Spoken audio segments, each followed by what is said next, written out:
Agreed. And I'm excited to see, if they can pull off this play style because it's going to be needed in a best of three. You're not going to be able to just, take the same picks into the same picks over and over and over again and just beat people with your wallets. At least we hope. And I really have faith in all the teams here in the league.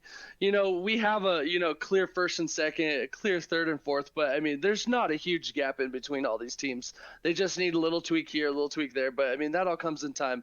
I mean, you saw how much they changed between the just the entry tournament or whatever you guys called that, and the first week, and even now into week three. It's just been an amazing change in each team. So, I mean, I'm excited for season two. I'm excited for a couple more weeks with these guys together and see what they can really do. Yeah, and the change, like you were speaking to, I'd be remiss if I didn't just keep beating the dead horse. But the boys came in that original show match that we did, where it was just a group round robin. The boys 0-3 on that day. They weren't able to pick up a win. They were struggling, but you make one change at the jungle position. Dick Long gets moved up to the top. FaZe gets moved to the bottom, and Black Wando returning to his support role, and some time to practice, and this team looks night and day. We saw them struggle against Uncle and the Nephews. We saw them struggle against the Double Unicorns. We saw them struggle against Dino Nuggies. Yes, Dino Nuggies was a different team at that, but it was just a difference of two solo laners. It's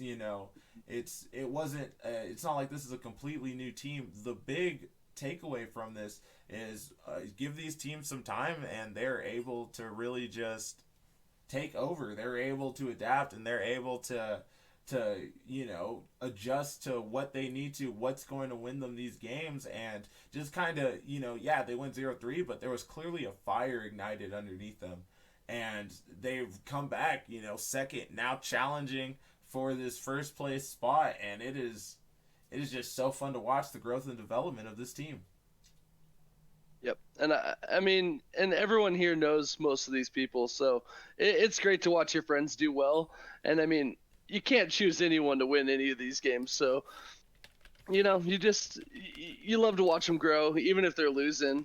They're not, just going out there and making the same mistakes over and over and over again, because that's not what anyone wants to watch. And you don't want to watch your buddies go in there and just lose the same way over and again. So even if these teams are losing, it's been entertaining the whole time, and they've really been adapting and playing well.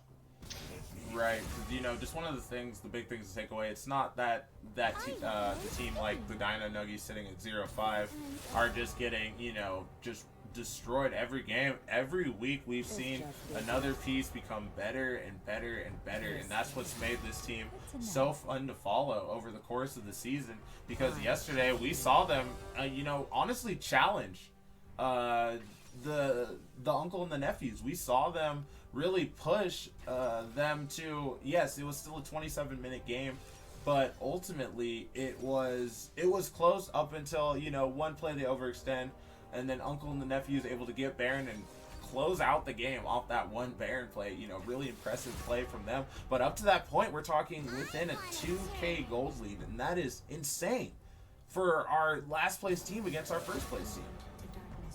Oh yeah, and like you said, it was competitive till that one play, and it proves to the point, what these teams can do at the top of the table when you just give them you give them an inch, they take a mile. They're gonna go take that Baron. They're gonna go push down your towers and end the game.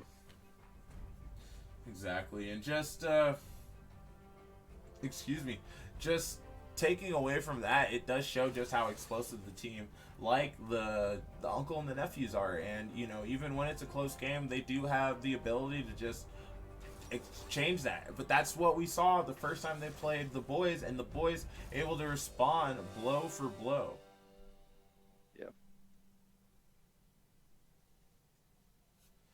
All right. It looks like we got our teams back in. Yeah, I'm excited about this Lucian pick too. It's been so strong these last couple weeks, man. It's all over solo queue. It's very aggressive. It's fun to play. I mean, that's what I go on my low level account to play. I mean, all my accounts are low level, but the lowest level account, I go play the Lucian because I mean that is an exciting champion right there. You get to be aggressive. You get to dash in. You get to really get ahead and slap them with your wallet, and it feels good. Feels very good. Yeah, just so much pressure coming out of Lucian in that early stages of the game. You know, one of the big things we saw yesterday, get me out able to get, just an insane CS lead on Artie just because he's able to pressure him so much with this pick. You know, you don't have to worry about the mana. Yes, he was on the Katarina, but a lot of these mage picks already struggle. You go into that matchup as a melee, it's even harder. So, Oh yeah. it'll be interesting because this is the Lucian and to get me out. This is arguably our top two mid laners. I wouldn't even say arguably, but our top two mid laners in the league. And is the Lucian going to look just as good into get me out as it looked when he played it into Artie or Vin Arvel? Exactly. I'm excited to see, what he can do. What if he can, say this is my Lucian. I played this yesterday. You're not going to bring this into me and let me have counter pick into it, especially. Give me the Syndra. Let me scatter with the weak. Keep you away from me and see if he can, slap him with his balls per se. Yeah, definitely going to be an interesting matchup to watch. For both of these teams, though, really strong mid jungle synergy. That's where a lot of the action's coming from both of these. But I feel like it's going to be a tale of the rest of the game. I feel like these guys are just so evenly matched. I think we will see blows being traded in that mid to jungle, but my eyes are definitely going to be on this bot lane and on this top lane. Yes, the top lane is supposed to be a handshake lane, but like we saw yesterday, Sion Ornn is supposed to be a handshake lane. We've seen that Dick Long is able to punish a mistake made, but we also know that Bug Pudding do that. So I want to know if that lane will go as expected. Will it just be a farm lane?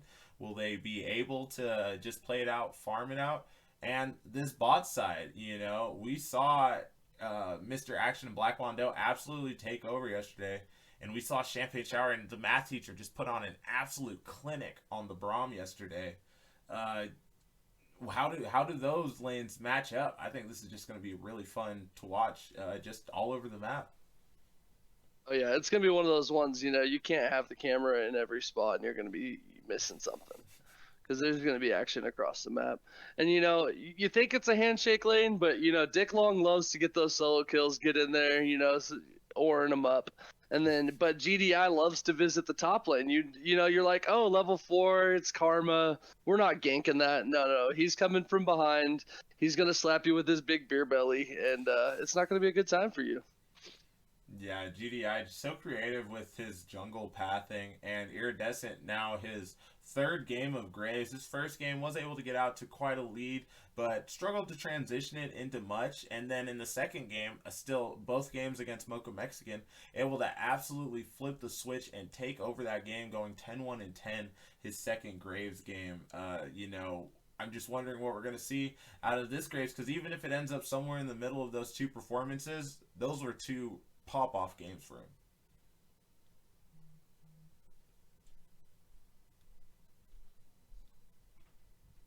As we look to get ready to load up on the Rift, we will be in the loading screen momentarily. But yeah, we'll have to see how this game shakes down.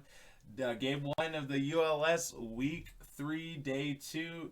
Dino Nuggies, excuse me, up on the Nephews against the Boys, and let's see who comes out on top.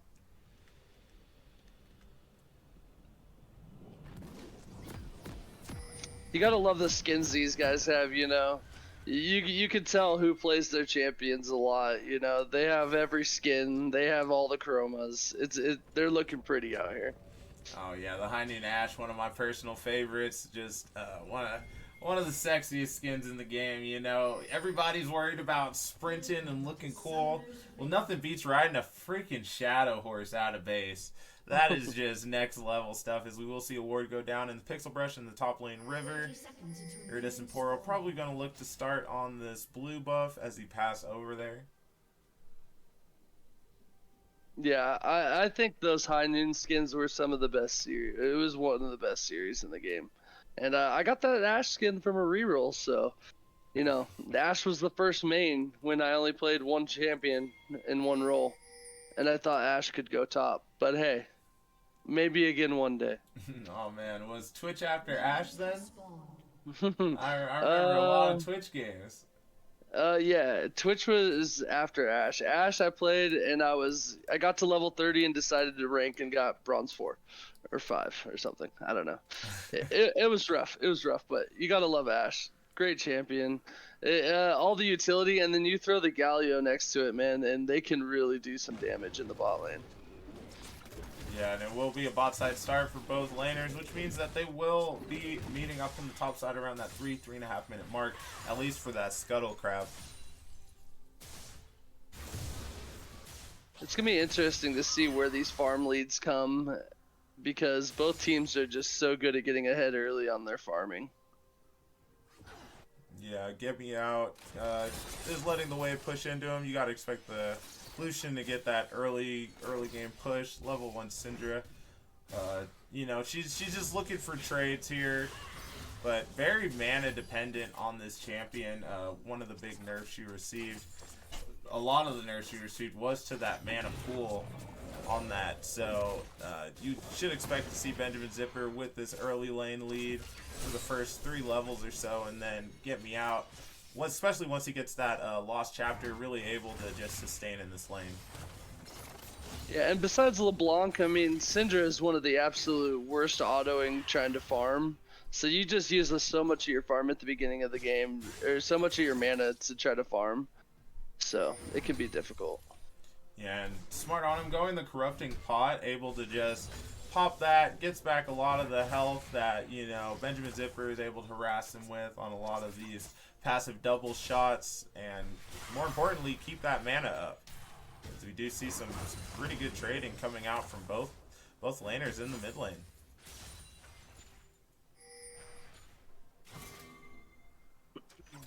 All right, we're getting to the point where both of our junglers are finishing up their path, and they should be meeting up here at the scuttle. So we'll see what Gragas can do here at the beginning. What did he take?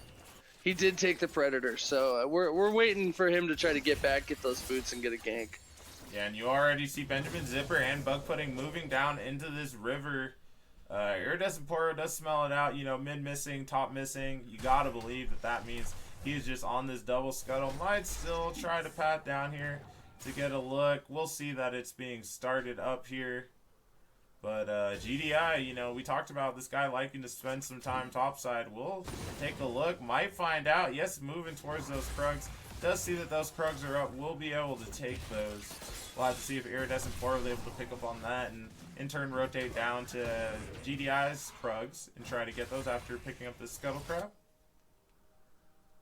Definitely, and like I said before, I mean, it's the little things that you can do to help your jungle. It's that little bit, you know, a couple of feet over to the side and put yourself in the river so they know they're not allowed, you know. Especially when both lanes, the top and the middle, have priority, you really got to take advantage of that.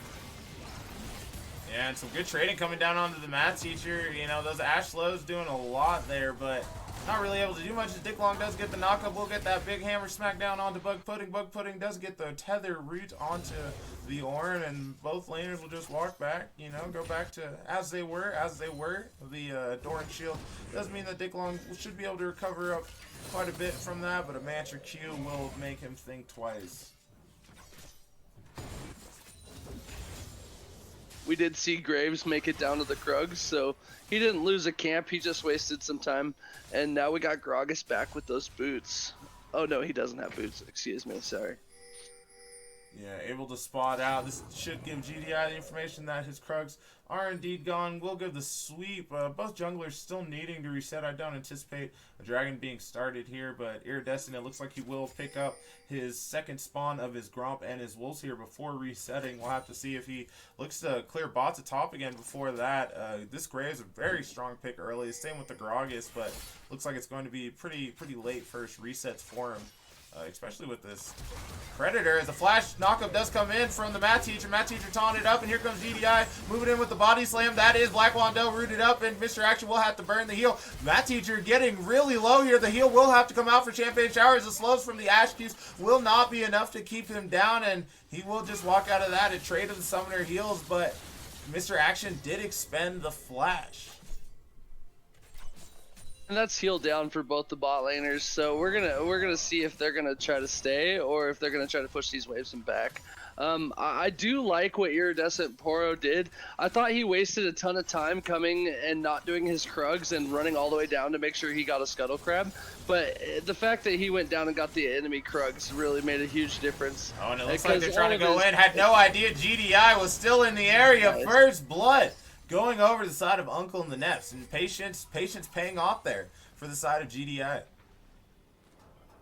You gotta love how this guy jungles, man. He is just where you do not expect him to be. No one thinks he's gonna be waiting there that long, but he can, make those sacrifices for his team because he's here for CC and he's here to get them ahead. Yeah, I mean, canceled the back that time 3-4 different times. Just just waiting. Knew that Mr. Action was stepping up there and knew that, window would open themselves, just sniffing out the aggression from their side.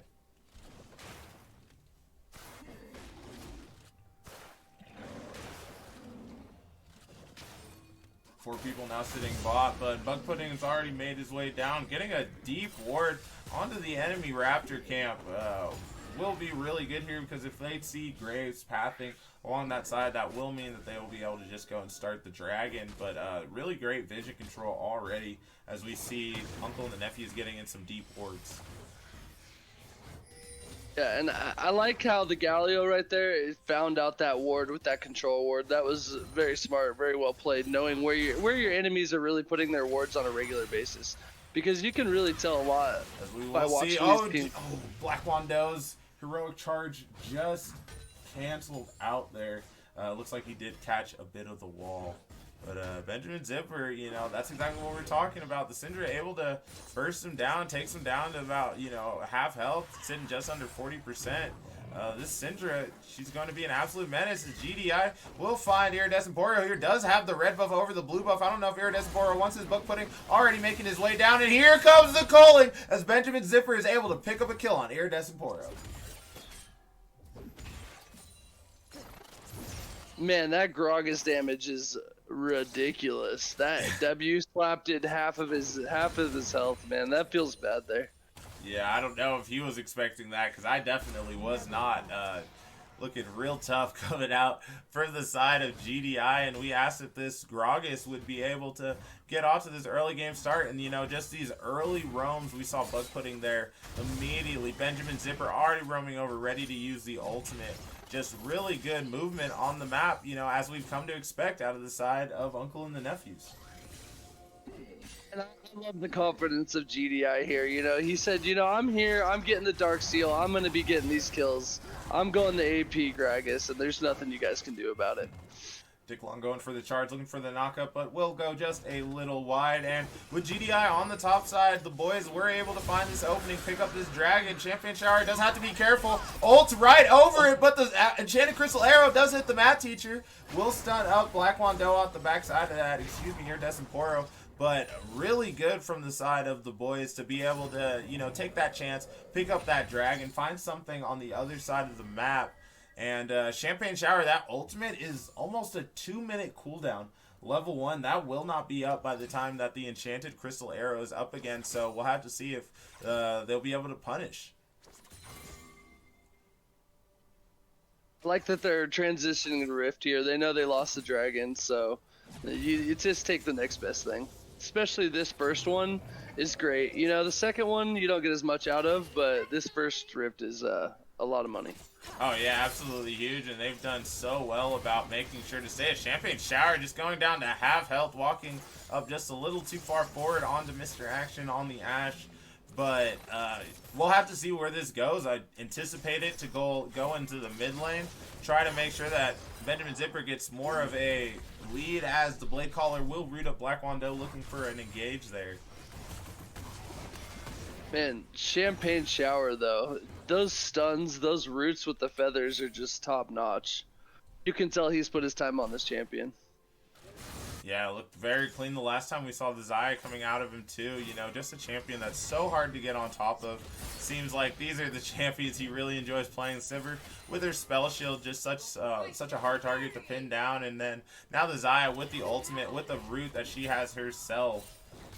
Just really good at playing on these champions that can fend for themselves, as the Hawkshot will spot out the Alistar, will spot out the Gragas, and this is the annoying thing about the Ashe pick, able to really keep tabs on the jungler and keep the rest of your team informed as to where he's going.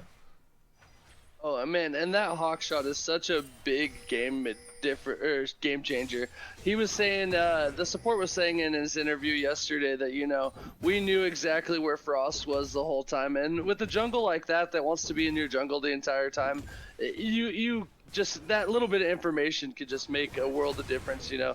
Save yourself from that early kill where he just gets uncontrollably ahead and you just can't stop him. So we're going to see what he can do for the rest of the game with that ability. Oh, and we do see a big play going, and Matt Teacher tries to burn the flash to get on top of Get Me Out, but has to be careful. Scout of the Week not up means that nothing else will amount from that play.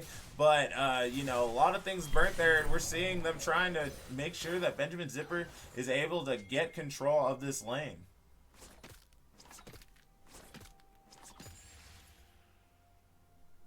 Goldley's sitting at just about 2,000 right now, coming over from the first blood, the 2 kills. And remember, the Rift Herald's still yet to be dropped, so we're coming up on now just a little over a minute and a half. We'll have to see where GDI intends to drop that, but definitely going to want to make sure you get some plates out of that to get the most value out of that pickup.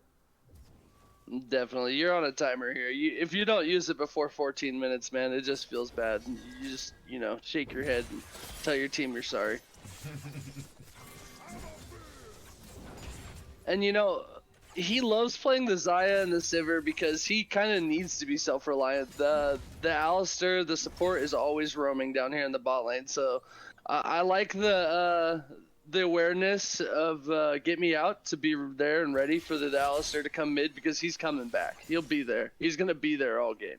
Oh yeah, was able to fish out the flash from Get Me Out as Benjamin Zipper stepping up, and here comes GDI, does use the flash, the cast will miss, and the flash follows for Benjamin Zipper to make sure Get Me Out does not get away. Exhaust goes down, but not enough to keep him alive. And here's the Rift Herald drop we were talking about. This will be first tower in the mid lane.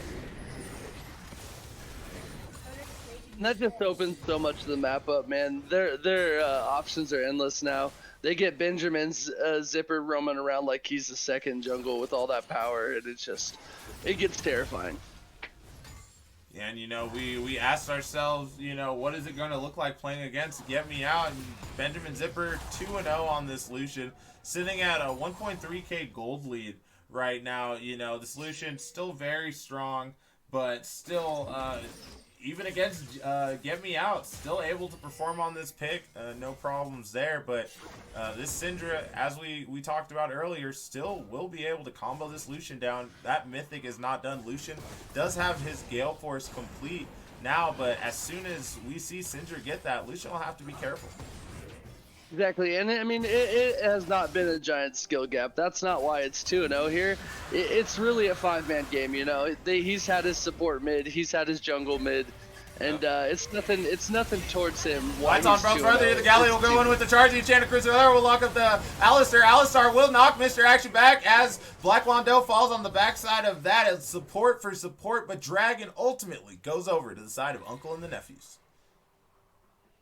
Yeah, and they stopped the Dragons stacking there, and that's all that really matters. It wasn't worth losing a bunch of members from the Bois, so I like that they just kind of, took what they got given to them and backed out. Yes, Quentin. So when you have your the board pulled up, if you hit X, it'll swap over to the gold on everyone's, and then just X again to swap back. But Mr. Action also stepping forward just a little too far there. Not enough respect that the rest of the team could have still been in the area, and does have to burn the flash on the backside of that. So that is both flashes down, excuse me, for all carries in the game, for everyone in the game, aside from the Graves right now. Graves, no flash. Or Graves, the only one still having the flash, excuse me. We'll have to see what he does with that. Does have his Gale Force complete. This Ashe has her Gale Force complete. We've got some big mythic items coming through. Everyone on the side of Uncle and the Nephews already has their mythic items apart from the math teacher. And, you know, the big thing is that the boys not that far behind right now. Still gold lead, you know, ballooned up just a little, almost just under 3K, looking at like 2.7 right now. Still a very close game. Yeah, definitely. And I definitely think Uncle Oh, and now Iridescent Poro caught out trying to get his red buff, and that's just a pickup going over to the side of Uncle and the Neffs. Yeah, this gold lead is not insurmountable yet. They need to really keep their foot on the gas here with the Lucian mid. I do like the Karma, that does help the Lucian, but they definitely need to keep their foot on the gas. The Crystal Arrow will land on the Champagne Shower. Champagne Shower does not have the ultimate, and you gotta believe he will drop expense or does not have to go for those, the Ash Gale Force, but went the Immortal Shield Bow this game, and that's just a lot of CC to try to get through, and that's another thing you were talking about. The math teacher looking to roam so much with the rest of his team. 4 people topside, you see, for this Rift Herald play, and the side of the boys, it looks like they might even pick up this first tower off of that. So, really big pickup for the side of the boys. Yeah, that Ash Galio combo, man, is just so nasty. The slows, the knock up, the CC. There's nothing you can do as a Zaya without ult. Yeah, and like we talked about, that ultimate, now one of the big nerfs they made to her was moving that to 2 minutes. You know, at that level 1, I believe it's just under that.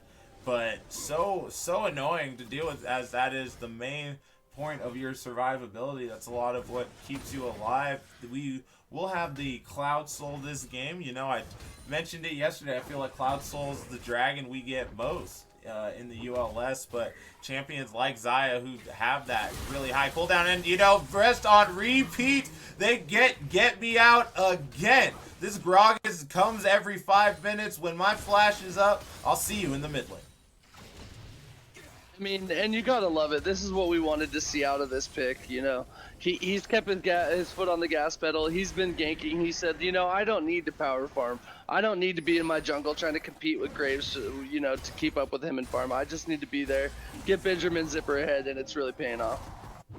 And, I mean, this top lane also going just about how we anticipated, as Mr. Action now might just be caught out. The Enchanted Crystal Hour will go down. Here comes the Galio, and that will be the flash coming out of the Mad Teacher. Champagne Shower will have to expend the ultimate just to stay out of range of that, but here comes the rest of the team. Mr. Action does not know it. Mr. Action walks right up to it, gets the body slam, and that's another pickup going over to the side of Benjamin Zipper. Black Wando left under the tower, but they might just leave this one be. He will be able to walk out of that.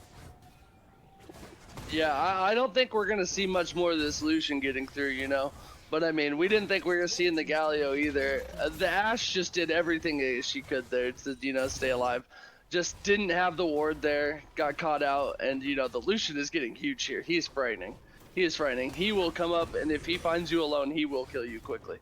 Yeah, this Lucian now on 2 items, very much online. That Essence Reaver, the next pickup here.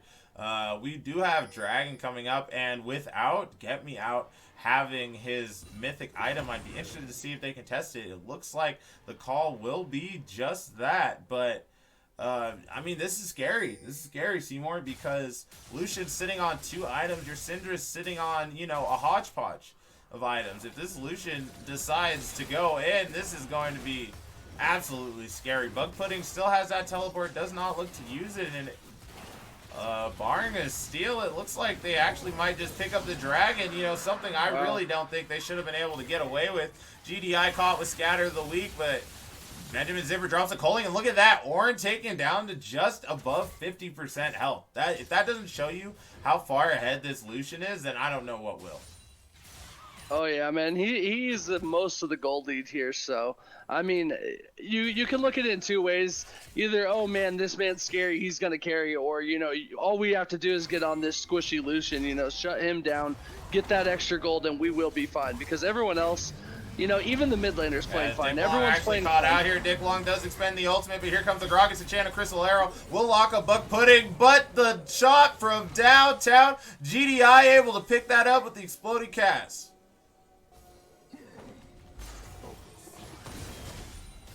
Gosh, man, and you know, just you think you have a chance to really just cool down with a team like Uncle and the Nephews, but they're just always looking to push this issue, always looking for this numbers advantage, and just rotate right behind Dick Long as he tries to make his way back to the talk. And just look at that slide and glide looking like a zero out there. How well he's shuffling. And now Iridescent Poro is going to fall in the backside of his Math Teacher. Just tanking it up. Pops the ult. He can take that tower for all days of the week. Uses the whole ultimate there. And this will be a tier 2 tower going down on the top side. Potentially knocking on this inhib tower. Yeah, the Lucian pick here is just so scary. He's came out and he proved he had something to prove here that he could play it too. He said, "What you can do, I can do better. Watch this." Yeah, and you know this Lucian pick, we've seen it banned away from Benjamin Zipper, and with this game for good reason. You know, this team definitely coming in felt like they could handle it, felt like they could deal with it, and he's just showing why a pick like this has been denied to him 4 out of now 6 games. Yeah, and I love the Gragas pick here. You know, no one came in predicting the Gragas pick, but it has just came out and just shined. You know, he hasn't hit every cask, you know, but he proves you don't have to. All you need to do is slap him with the big belly, and, you know, you got it from there. Benjamin Zipper is going to dash in. He's doing about anybody's health or half health by 1Q double tap. It's scary. It's scary. Yeah, now sitting on that BF sword, and, you know, great point brought up. The Merc Treads picked up from the Ornn, really good, you know, as far as dealing with the Karma solo lane. But the problem is, you know, like we're saying with this double marksman comp, this Lucian, this Xayah, going to be where most of this damage is coming from. Yes, the Gragas does do damage, but, you know, you have to ask, were Merc Treads really the move to go this game? And maybe that'll be something to look at. We do see the flying bodies have here. Desporo knocked back by the cast and will be picked up by Benjamin Zipper. The Gale Force is looking OP. Dicklog will TP in, but just a little late. Does have the ultimate. No bug pudding here just yet. But that's one quick pickup, and they're already dropping pings on the Baron. Oh yeah, that Gragas damage is out of control, man. You know, Benjamin Zipper is clearly scary, but this Gragas is, you know, right there for the MVP talk. It's performing. Yeah, a lot of that CC being airborne, not actually something that you can deal with tenacity, and, you know, the boys just, they know they can't step up and try to do anything against that Baron. That's a 23-minute Baron for Uncle and the Nephews. You know, definitely looks like they took that first game they played against them personally. Their longest game of 40 minutes, the longest game of the ULS so far. And it just looks like they want to make sure that they lock up this first seed spot here and show the team that, you know, hey, the boys are a great team, but we're definitely the #1 team in this league. Yeah, definitely. You know, we've seen a lot of good points from the boys today. It hasn't been, I mean, it's 11-2, but it hasn't been a complete stomping. We've had points where, you know, the game could have turned the other way right there, but, you know, it's just the little things that have made the difference. And I'm still excited for the playoffs. I'm still excited to see what these teams could do in best of 3. Because, you know, sometimes you have to go GG next, move to the next one, try to forget it. So. Yeah, gold lead right now sitting just around 9,000 gold at 24 minutes.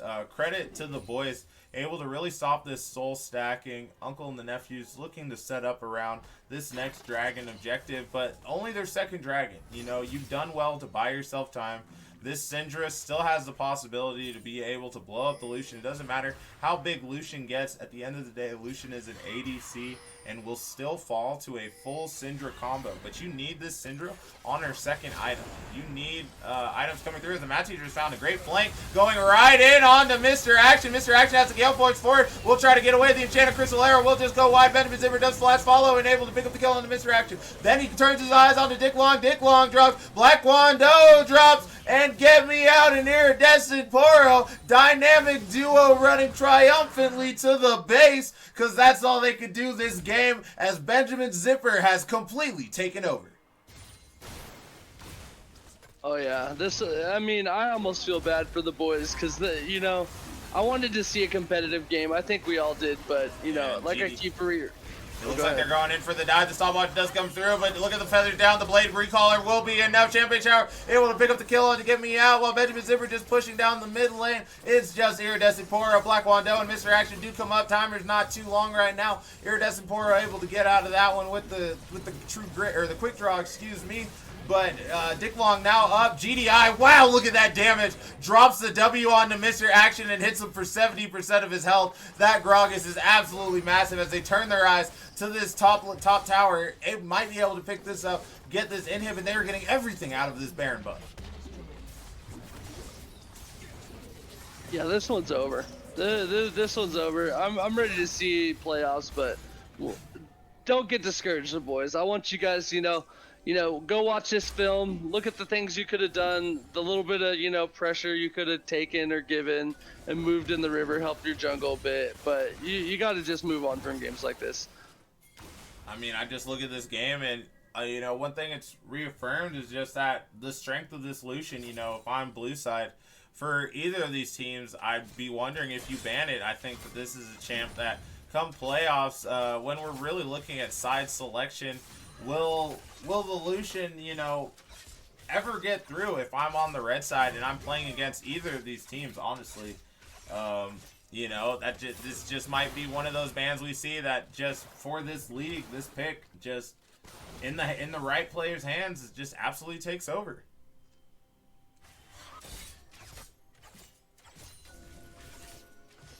We'll see the game slow down by quite a bit here. Both teams going back to farming. Superman is pouring in from the mid and the top lane. Get Me Out still looking to finish up his Zonia stopwatch now. I mean, if you take a look at the gold in the mid lane, almost a 6,000 gold difference in the mid lane alone. This Lucian has been absolutely monstrous in this game, completely taken over. And, kudos to Benjamin Zipper for showing why this pick doesn't get through against him, and just taking another chance to, hey, I get to play it. I'm going to show you why I shouldn't get to play it. Yeah, exactly. And, there's just certain champions you can't let people be on, and this is his. This is his. It just enables everything they want to do. Over-aggression, jungle presence, bringing someone with CC, and at this point he's proven just bring anybody. Explosive cast does separate the entire team. Champagne Shower moving up. Get Me Out already brought down to 30% health. Look at Dick Long. This is your tank getting absolutely shredded. Still only sitting on that Sunfire cape. Not even a high enough level. Excuse me, just hit a high enough level to get Me Out his enhanced item. And there's a flash follow. Remember, the ultimate not used for the Gragas. Gragas does pop the Zonias. The Zonias will keep him safe from the ultimates. Here comes Champagne Shower. Big blade collar over the back. And Get Me Out goes down. And it looks like somebody left the game before it finished. Oh. Man, that last fight was exciting too. I mean, look at the color in that. Does that not just melt your heart? Unfortunate. What a game, though. There's a lot to take away from each team here. You don't want to get down on yourself just for losing against the first place team. I mean, you don't want it to go down that bad, that quick, but, there was points you need to take. I think the Syndra was the right pick, but you had to figure out a way to figure out where that Gragas was a little bit more. He was all up in your business, and he just, spoon-fed his Lucian. So. Yeah, just oh man, just an absolutely massive game coming through from the side of Uncle and the Nephews. But oh man, just so tough for the side of the boys, not able to put it all together in that game. It's just something slipping away. And for the most part, I look at this game and I'm really wondering if, I look at it and I'm like, hey, I think this is just more of, hey, we let the Lucian through. Can Benjamin Zipper still play this pick? Yeah, he can. All right, So we move on. When he's on blue side, we don't let that pick go through because it looks like it'll be a first pick lock in at the at the end of the ban phase. But at the end of the day, these guys are just taking notes to try to figure out, hey, here's how we're going to approach playoffs. Here's how we look at this team in a best of threes. And we're getting a lot of confirmation on some picks that you would want to let through. GDI, we got to see another champion out of him this week. That was really exciting, looking absolutely fantastic on this Gragas pick. And yeah, I mean, this team looking very scary. And I think while this does lock Uncle and the Nephews into that first place, now the big question is going to be who's going to take third and who's going to take fourth. Because after watching that game, if I'm either of these teams, I do not want fourth place. I do not want to see Uncle Yeah. and the Nephews in that first best of three. If I can help it, I want to push it to finals, and I want to see them in a best of five. I want more chances to be able to pick this team apart in the draft stage. I want more chances to, adapt over the course of the series. Because right now, this team is just looking absolutely scary, and I'm just wondering where it ends. At what point do they hit the champions that they're uncomfortable on? At what point are you able to push them to, not being comfortable on these picks? Because everything they've played so far in the ULS, they look fantastic on.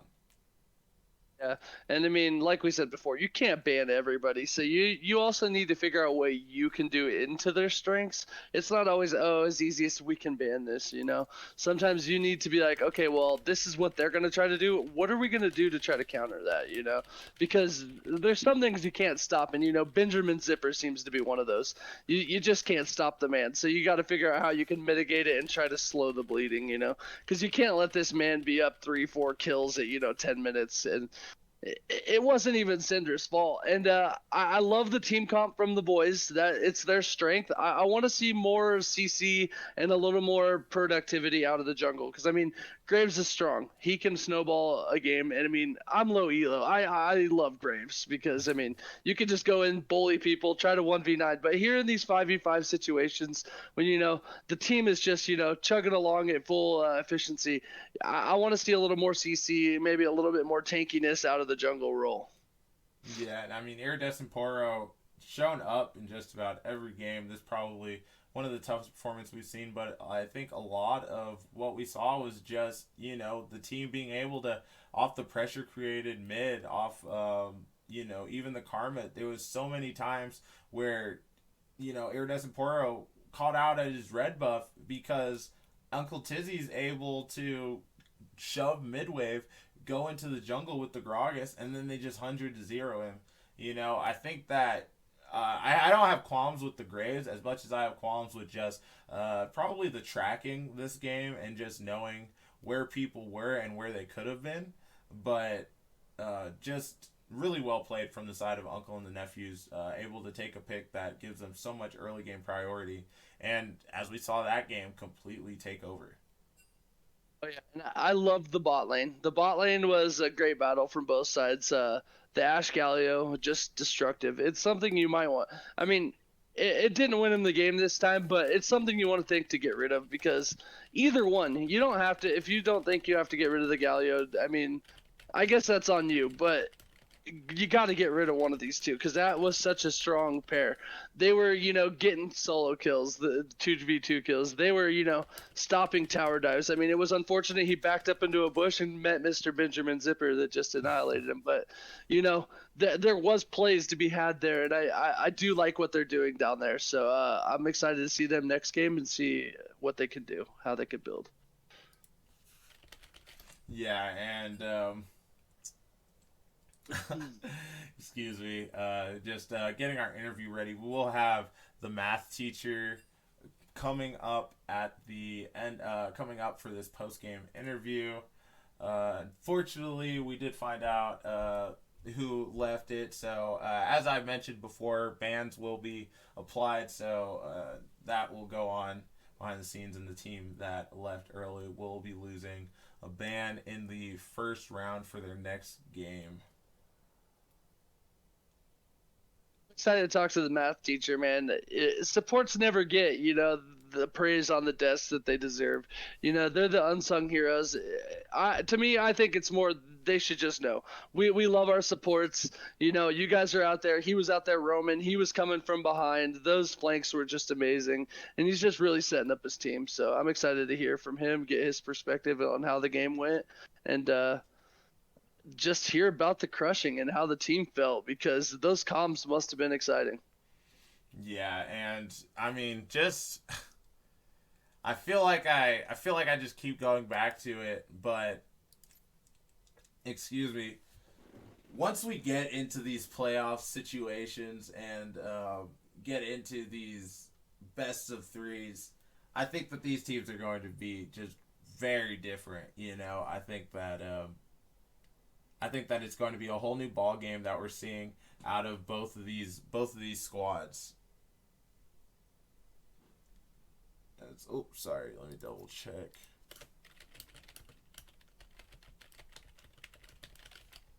Making sure we pull the right person for this interview and that I'm not just tripping. All right, sweet. So we do have the math teacher here ready to go for an interview with us. And hell, math teacher, do we have you here? Yes, sir. How we doing? Hey, we're doing great, man. Congratulations on that win. Thank you, thank you. We appreciate it. Yeah, and Yeah. oh, go ahead.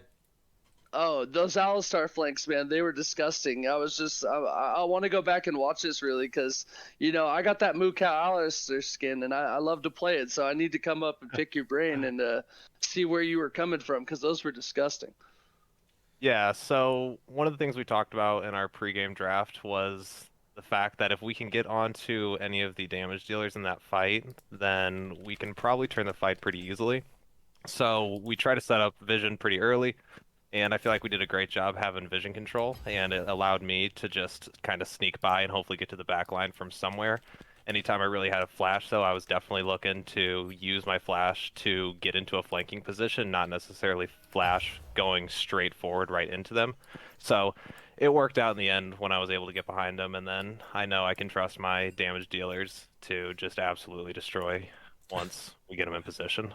And I really wish Absolutely Destroy wasn't hyperbolic on your side, but Jesus Christ, that game was absolutely disgusting coming out of your carries. You just able to find a lot of these flanks on this Alistair pick, and one thing that really stood out to me in this game was that, over this weekend we got to see you on picks like the Alistair, like the Braum, different than what we've typically seen you playing. We've seen you on a lot of enchanters, and just the flexibility you've shown. I feel like you guys are putting a lot of teams on watch just for the versatility that you're able to bring to the game. And, is that something that you guys talked about? Were you looking like, hey, we've already shown this style's tried and true? Like, we're just doing this to make sure the rest of the league knows that come ban phase, we're really going to have these guys scratching their head? Or are you just like, hey, these are all my mains. I play everybody. There's no switch up for me. So, looking just at our bot lane specifically first, I would say me and Champagne Shower, we have been described to have champion oceans instead of champion pools. So, previously, when I first started playing support, I was just enchanters only, essentially, for the most part.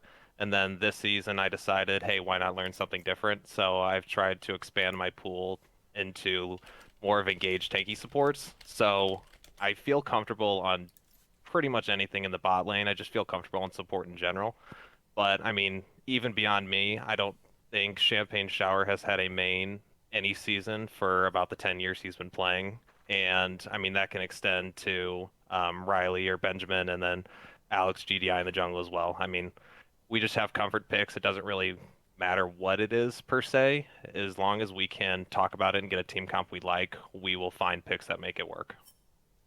Yeah, and that's what I was saying before the game, man. You guys don't pick these champions because they're the top of the OP list. You guys are picking these champions because you're like, hey, this works for us. This is how we're gonna do it. And man, watching you just eat tower shot after tower shot, it didn't matter 10, 15 tower shots. It's just not hurting you, and I just love to see it, man. It's just so exciting to watch. Yeah, and we've talked about it as well. We're like, well, what happens if X, Y, and Z gets banned? Oh, well, we have this comp ready to go. And we've talked about some scenarios where if we need to start digging a little bit deeper into our champion pools, we're comfortable doing that. We've talked about some different comps that we can try. So, still got a couple tricks up our sleeve for once we get into those best of threes, best of fives, and we need to start playing it a little bit differently. But I feel like we're comfortable and we're ready to go if we ever do need to switch it up from what we've been doing recently in our games. Yeah, and I mean, with this win, talking about your playoff implications now, You guys have locked the first seed with this win. Even if you drop your next two games and the boys win out in week 4, you will have that head to head over them. So going into the playoffs now, we're looking beyond next week. What is there a team you would prefer to play between our two teams battling for this third place spot in the Dino Nuggies and the Double Unicorns? I don't know if we necessarily have a preference as a team to one or the other. I feel like, and Alex said this yesterday, we're just so comfortable playing together with each other. I feel like anything that gets thrown at us, we're going to adapt and make it work. So I don't think we necessarily have a preference one way or the other. We're just happy to be here, we're happy to be playing, and we're just thankful that we get this opportunity. Oh man, Seymour, I try so hard to egg a good response out of these guys, and I don't know who they got on the PR side, but they make sure nothing gets by them. They don't fall for any of the traps I try to lay. Yeah, when you are a real life teacher, you don't get to make any mistakes. You don't have that You know, opportunity to do so. that was my next question. I was like, so the math teacher, is this just a gimmick, or are we talking real deal math teacher here? No, it is not a gimmick. So, a couple guys that I've been playing with recently, they had names like the lunch lady and the gym coach, and I didn't really know them. They're a couple guys that I met recently, but I'm like, hey, I'm a math teacher. I could fit into this group, and it was available, so I changed it to the math teacher. But yes, I do actually, in fact, teach math. I am an eighth grade math teacher, and Awesome. we've got a couple days left in the school year, then it is summertime chilling. Let's go. Oh Let's man, go. so you're telling me the math teacher hasn't even been fully unlocked in league? He's still on the work hour. So come season 2, if that starts over the summer, people really got to start sweating. I mean, if that's how it goes, if I get the opportunity to get my Rammus practice in, I mean, you can expect to see the Rammus support at some point during Oh, season I'm gonna two. hold you to that. I'm gonna hold you to that. Don't you worry. Oh, we're ready. We're ready I for it. think I think I have a 650 mastery score playing 5 years, so I love to play those off-roll champions. I love to, really play those ins out tops. Those things that just really put people over the edge, man. Yeah, it's a fun pick. We like to venture out a little bit, especially me and Champagne Shower in the bot lane. We're always looking for something a little bit spicy. So if Rammus support comes out and I have Riding by Chameleonaire playing in the background, just don't be too surprised. Definitely. And we have one more week to go, so I'm curious to see what you guys are bringing out next week now that you've locked in, rank position 1. So, well, I'm really curious, and I'm going to be watching. So, let's see some of those interesting picks come out next time. We've had some conversations about it. Now that we've locked up first place, we might Awesome. pull something spicy out for you. We'll see. Oh man, we're looking forward to it. Thank you so much for your time, math teacher, and good luck with the rest of the season. Yes, thank you both. I appreciate it. And again, thank you again for doing this. Super, super fun, and definitely look forward to continuing this in the future. Absolutely, our pleasure, man. You have a great rest of your day. Yep, you as well. Take it easy. All right, thank you.